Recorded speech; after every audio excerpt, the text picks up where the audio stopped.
नमस्कार मु दीप्ति के डेली ब्लॉग्स आपण स्वागत करुँची। राति पाइले कौन तैयारी करी सबु बड़े टेंशन सबु स्त्री लोक मानकर यही टेंशन टी थाए। सकाळे ब्रेकफास्ट रे कौन करी लंच रे कौन करी पुणी डिनर रे कौन करी सबु बड़े टेंशन।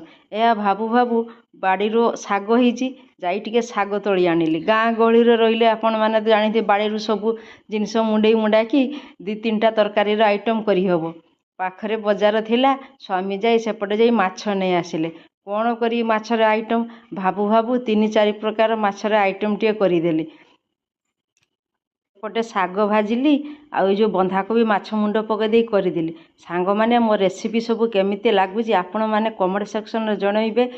भल लगिले सब्सक्राइब निहाती करेंगे। एपटे गोटे आंब दे माछ भाकुड़िया माछ खटा करदेली बंधाकोबी शाग एपटे जो लुणी माछ थिला ताकू भाजी देली 3-4 प्रकार सब आइटम टे करदेली। रोची जय गुरु जय जगन्नाथ।